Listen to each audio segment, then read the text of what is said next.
In the end then, Scott, it's finished 1-0 away at Bromley, but do you feel like you could take a lot of promising things out of this game? Because really it felt like Slough were definitely in it that second half. Yeah, absolutely. I just said to the lads there, even though we've lost the game, I thought the performance and territory that we had throughout, I thought was positive. I thought we limited a really good side that are flying in their league to pretty much nothing apart from the first couple of minutes. And I think that's the disappointing thing, that we didn't stick to what we asked the lads to do for the first 5, 10, 15 minutes. We got caught in the middle of the pitch, and that's ultimately where they scored the goal and got through to the next round. So yeah, it's a little bugbear of mine there, and we addressed it at half time, but I think the response from the lads was excellent. Josh obviously hitting the post, it could have changed the game.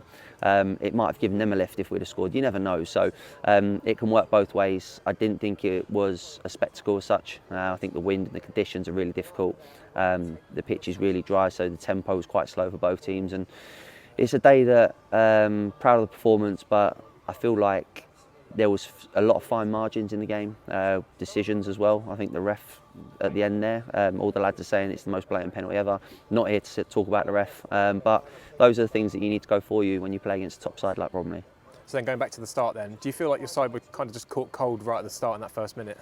Yeah, just a couple of individuals didn't do what we asked them to do, and they know that, and ultimately we've been punished for it, and that's what happens against good sides. They don't give you a chance to get back into it, and that's what's cost us today. So the reaction was really positive and it was good, so we've got to give the boys credit for that. I thought we defended extremely well.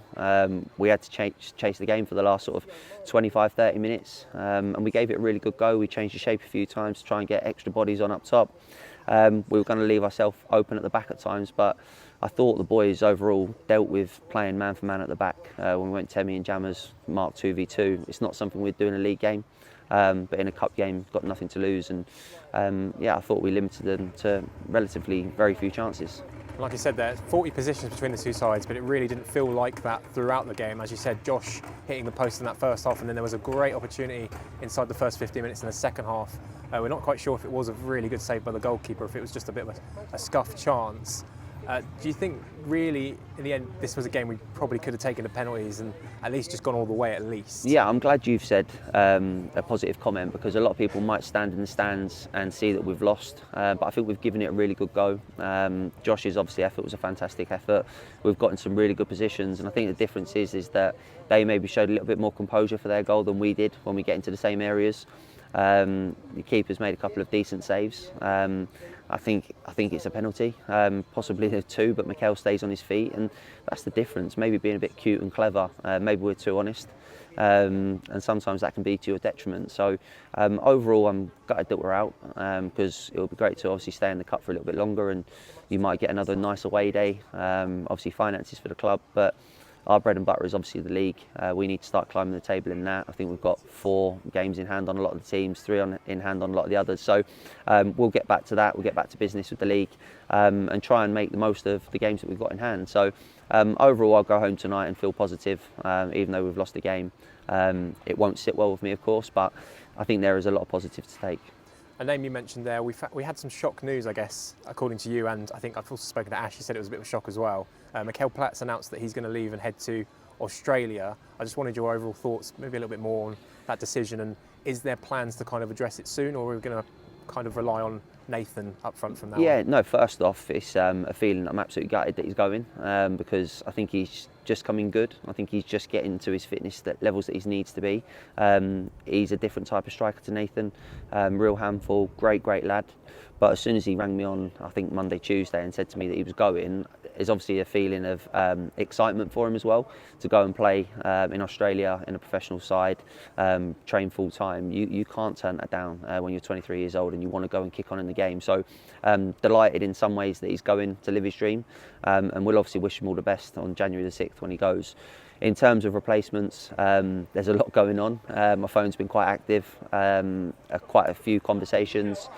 We'd quite like to probably bring in a permanent striker, so he's one of our own. It's something that we've looked at over the past sort of couple of months with loanees. Sometimes they're here for a month or 2, maybe 3.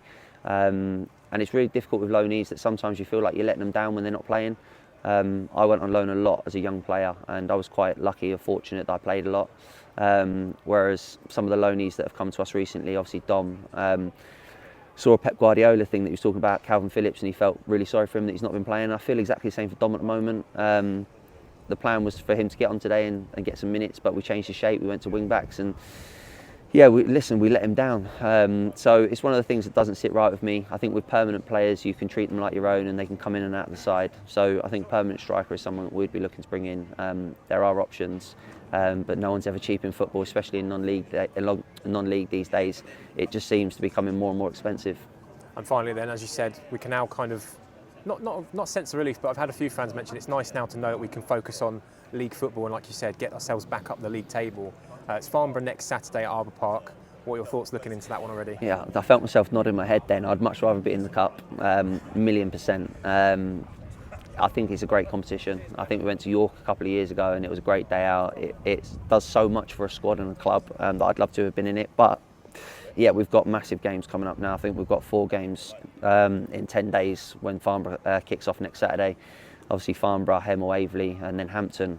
So those 4 games, I think, ultimately might determine where our season goes, whether we're going to be in a dogfight or if we want to start climbing the table and see where we can get. So 4 massive games that we need to be right up for, need to be ready for. Hopefully Dan Bayliss will be back. Hopefully I'll be more recovered as well with my ankle. Might even have a new striker in by then, so it's going to be competition for places. So I'm really excited by it. But yeah, don't think for one second that I want it to be out of the cup and just focus on the league, because that's definitely not the truth. Cheers, Scott. We'll see you next Cheers, Saturday. Con. Thank you.